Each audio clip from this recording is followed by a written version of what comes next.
আসসালামু আলাইকুম সবাইকে।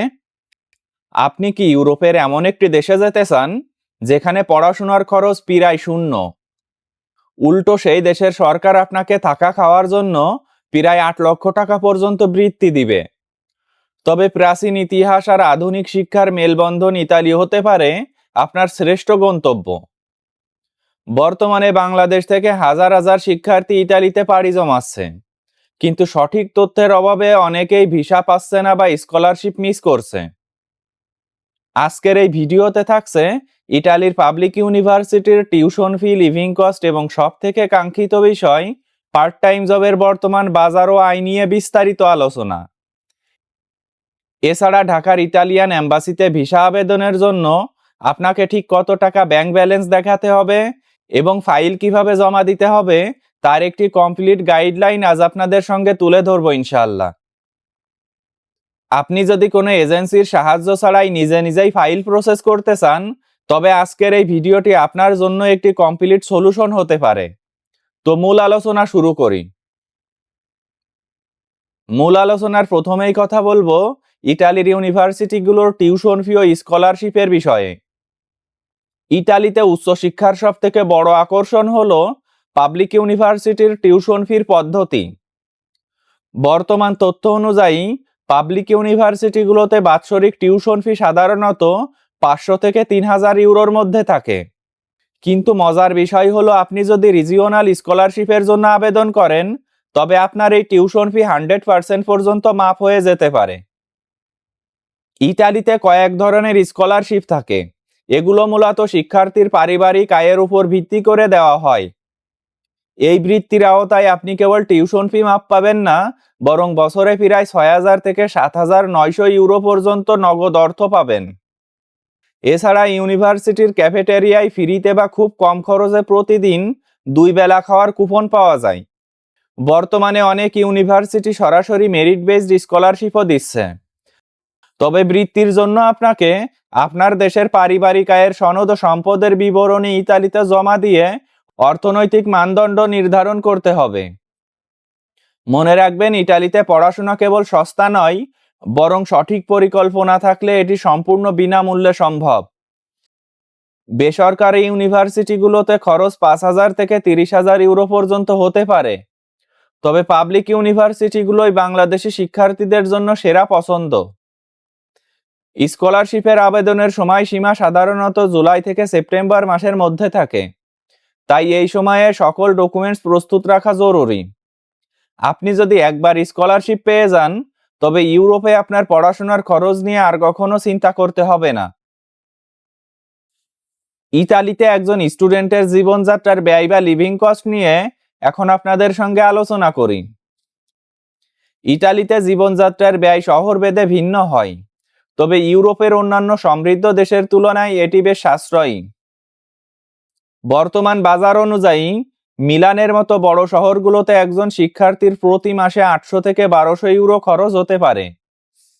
কিন্তু আপনি যদি তুস্কানিয়া, পাদাবিয়া বা নেপোলের মতো শহরগুলোতে থাকেন, তবে 500 থেকে 700 ইউরোর মধ্যেই অনায়াসেই থাকা খাওয়া সম্ভব। লিভিং কস্টের সবথেকে বড় অংশটি যায় আবাসনে। ইউনিভার্সিটি ডরমিটরিতে থাকতে পারলে খরচ হবে মাসে 250 থেকে 400 ইউরো পর্যন্ত। শেয়ার্ড অ্যাপার্টমেন্টে একটি রুমের ভাড়া 350 থেকে 600 ইউরো পর্যন্ত হতে পারে, যা লোকেশন ভেদে ভিন্ন হয়। খাবারের জন্য প্রতি মাসে 200 থেকে 300 ইউরোই যথেষ্ট, আপনি যদি নিজে রান্নাবান্না করেন। ইতালিতে পাবলিক ট্রান্সপোর্ট অত্যন্ত চমৎকার এবং শিক্ষার্থীদের জন্য বিশেষ মাসিক পাস পাওয়া যায়, যা মাত্র 35 থেকে 50 ইউরোতে আনলিমিটেড ট্রাভেল সুবিধা দেয়। বর্তমানে প্রতিটি বিদেশি শিক্ষার্থীকে বাধ্যতামূলকভাবে হেলথ ইন্স্যুরেন্স করতে হয়, যার খরচ বছরে মাত্র 150 ইউরোর মতো। স্কলারশিপ হোল্ডাররা অনেক ক্ষেত্রে আবাসন এবং খাবারের বড় অংশ ফ্রিতে পায়, ফলে তাদের পকেট থেকে কোনো খরচই হয় না। ইতালির দক্ষিণ দিকের শহরগুলো উত্তর দিকের তুলনায় অনেক সস্তা, তাই আপনার বাজেট কম থাকলে নেপলস বা সিসিলির ইউনিভার্সিটিগুলো বেছে নিতে পারেন। সামগ্রিকভাবে ইতালি এমন একটি দেশ যেখানে আপনি আপনার লাইফস্টাইল অনুযায়ী খরচ নিয়ন্ত্রণ করতে পারবেন। ইতালিতে একজন স্টুডেন্টের পার্ট টাইম জবের নিয়ম ও ইনকামের বিষয়ে এখন আলোচনা করি। ইতালিতে পড়াশোনার পাশাপাশি কাজ করার সুযোগ শিক্ষার্থীদের জন্য একটি বড় অবলম্বন, এবং বর্তমানে এই সেক্টরে বেশ কিছু নিয়ম চালু রয়েছে। বর্তমান নিয়ম অনুযায়ী বিদেশি শিক্ষার্থীরা পড়াশোনা চলাকালীন সর্বোচ্চ সপ্তাহে 20 ঘন্টা কাজ করার আইনি অনুমতি পায়, আর বাৎসরিক সর্বোচ্চ সীমা হলো 1040 ঘন্টা, যা কোনোভাবেই অতিক্রম করা যাবে না। বর্তমান বাজার অনুযায়ী পার্ট টাইম জবে প্রতি ঘন্টায় 7 থেকে 10 ইউরো পর্যন্ত আয় করা সম্ভব, যা বাংলাদেশি টাকায় 800 থেকে 1100 টাকা। আপনি যদি প্রতি মাসে 80 ঘন্টা কাজ করেন, তবে অনায়াসেই 600 থেকে 800 ইউরো আয় করা সম্ভব, যা দিয়ে আপনার মাসিক খরচ অনায়াসেই চলে যাবে।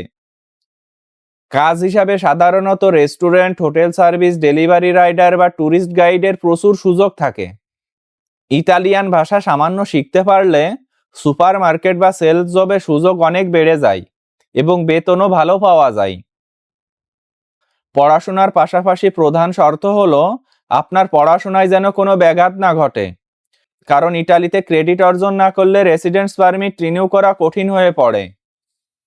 মাস্টার্স বা পিএইচডি স্টুডেন্টরা রিসার্চ অ্যাসিস্ট্যান্ট হিসেবে কাজ করার সুযোগ পায়, যার বেতন অনেক বেশি।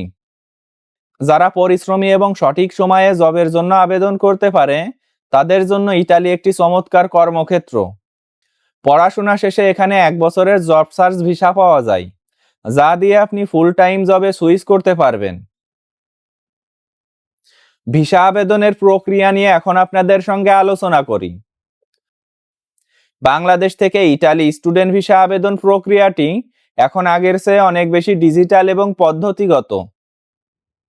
বর্তমান নিয়ম অনুযায়ী প্রধান ধাপ হলো ইউনিভার্সিটালি পোর্টালে আপনার পছন্দমতো ইউনিভার্সিটিতে প্রি এনরোলমেন্ট সম্পূর্ণ করা। ইউনিভার্সিটি আপনার আবেদন গ্রহণ করার পর সেখান থেকে একটি সামারি অফ অ্যাপ্লিকেশন আসবে, যা ভিসার জন্য সবথেকে গুরুত্বপূর্ণ কাগজ। দ্বিতীয় ধাপ হলো ঢাকার ভিএফএস গ্লোবালের মাধ্যমে অ্যাপয়েন্টমেন্ট বুক করা। মনে রাখবেন, ইতালির স্টুডেন্ট ভিসার অ্যাপয়েন্টমেন্ট পাওয়া বর্তমানে বেশ চ্যালেঞ্জিং। বর্তমানে ভিসা ফি 50 ইউরো বা সমপরিমাণ বাংলাদেশি টাকা, যা ভিএফএস কাউন্টারে জমা দিতে হয়। আবেদনের সময় আপনাকে সশরীরে উপস্থিত হয়ে বায়োমেট্রিক এবং প্রয়োজনীয় সকল অরিজিনাল কাগজপত্র জমা দিতে হবে। ইতালিয়ান এম্বাসি বর্তমানে ডকুমেন্টসের জেনুইনিটির উপর খুবই গুরুত্ব দিচ্ছে, তাই প্রতিটি কাগজপত্র হতে হবে একেবারে নিখুঁত।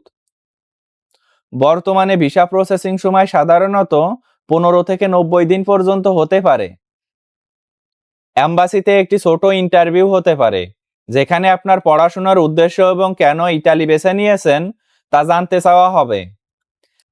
আপনার ফাইল যদি শক্তিশালী হয় এবং আপনি কোনো তথ্য গোপন না করেন, তবে ইতালির স্টুডেন্ট ভিসা সাকসেস রেট বর্তমানে খুবই ভালো। ভিসা আবেদনের জন্য প্রয়োজনীয় কাগজপত্র এবং অ্যাপোস্টাইলের নিয়মের বিষয়ে এখন আপনাদের সঙ্গে আলোচনা করি। ভিসা আবেদনের জন্য আপনার ডকুমেন্টসগুলো নিখুঁতভাবে সাজানো সবথেকে গুরুত্বপূর্ণ কাজ, এবং বর্তমানে এতে একটি বড় পরিবর্তন এসেছে। প্রধান কাগজগুলোর তালিকায় সবার আগে থাকবে একটি বৈধ পাসপোর্ট এবং ইউনিভার্সিটি থেকে প্রাপ্ত প্রি এনরোলমেন্ট সামারি। আপনার সকল একাডেমিক সার্টিফিকেট ও মার্কশিট শিক্ষা বোর্ড এবং শিক্ষা মন্ত্রণালয় থেকে সত্যায়িত হতে হবে। বর্তমানে 2026 সালের জুন মাস থেকে ইটালিয়ান এম্বাসি ঢাকায় ডকুমেন্টস লিগালাইজেশনের পরিবর্তে অ্যাপোস্টাইলের নিয়ম বাধ্যতামূলক করেছে, যা এখন পররাষ্ট্র মন্ত্রণালয় থেকে সরাসরি কিউআর কোড সহ অ্যাপোস্টাইল করে নিতে হবে। ব্যাংক সলভেন্সি হিসেবে আপনাকে অন্তত 7,000 থেকে 8,000 ইউরো সমপরিমাণ বাংলাদেশি টাকা স্পন্সরের অ্যাকাউন্টে দেখাতে হবে। স্পন্সর হিসেবে বাবা অথবা মা সবথেকে নিরাপদ। পুলিশ ক্লিয়ারেন্স সার্টিফিকেট অত্যন্ত আবশ্যিক, যা 3 মাসের বেশি পুরনো হওয়া যাবে না, এবং এটিও পররাষ্ট্র মন্ত্রণালয় থেকে অ্যাপোস্টাইল করতে হবে। আইএলটিএস এ মিনিমাম 6 থেকে 6.5 স্কোর থাকা ইতালির জন্য বাধ্যতামূলক। যদিও অনেক ইউনিভার্সিটি এমওআই গ্রহণ করে, কিন্তু এম্বাসি আইএলটিএসকে বেশি গুরুত্ব দেয়। ইতালিতে থাকার জন্য আপনার কনফার্ম অ্যাকোমোডেশন বা অন্তত 30 দিনের হোটেল বুকিং দেখাতে হবে। মনে রাখবেন, ইতালিয়ান এম্বাসি আপনার ব্যাংক স্টেটমেন্ট এবং আয়ের উৎসের উপর সবথেকে বেশি নজর দেয়। সঠিক চেকলিস্ট ফলো করে আবেদন করলে আপনার ভিসা পাওয়ার সম্ভাবনা বহুগুণ বেড়ে যাবে। বন্ধুরা, ইতালি কেবল একটি দেশ নয়, এটি আপনার উচ্চশিক্ষার স্বপ্ন এবং ইউরোপে একটি সফল ক্যারিয়ার গড়ার সবথেকে গৌরবজনক পথ। তো আজকের ভিডিওটি এ পর্যন্তই শেষ করছি। আমার ভিডিও যদি ভালো লাগে তাহলে পরবর্তী ভিডিওর জন্য আমার চ্যানেলটি আপনারা সাবস্ক্রাইব করে রাখতে পারেন। ধন্যবাদ সবাইকে।